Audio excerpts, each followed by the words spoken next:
May assessment ang isang ekonomista kaugnay ng resulta ng biyahe ni President Marcos Jr. sa Estados Unidos. Si MJ Mondihar sa report.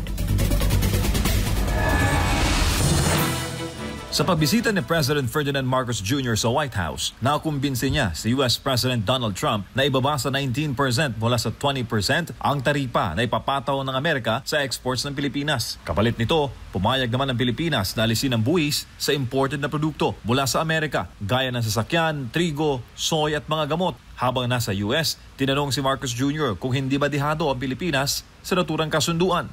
How would you justify po sa Filipino people, especially to our small exporters and manufacturers, that a 19% tariff is acceptable or fair? It is not our decision. So I will justify any decision I make, but it's not my decision. That number doesn't come from the Philippine government. So you will have to ask whoever imposed the 19% tariff how they justify it. I couldn't answer it.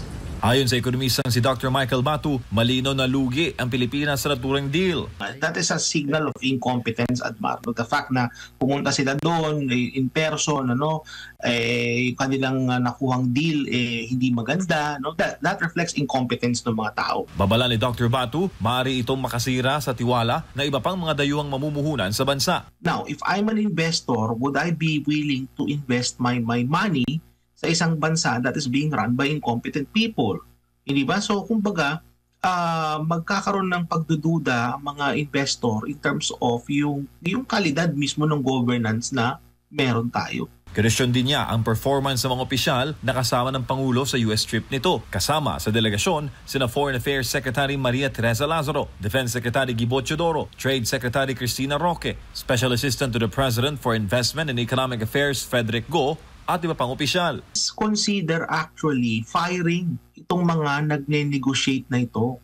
Kasi alam mo, Admar, sa private sector, Master Judea, sa private sector, pagka incompetent, sisisantihin kayo. Git ni Dr. Batu, mahalaga ang competence sa gobyerno, lalo na sa mga nakikipagsundo para sa ekonomiya ng bansa. On top of the incompetence, the Marcos Jr. government values more loyalty of their people rather than competence sa trabaho. At hindi yun maganda kasi nakikita yan ng foreign investor. Para sa Diyos sa Pilipinas kung mahal, MJ Mondihar, SMNI News.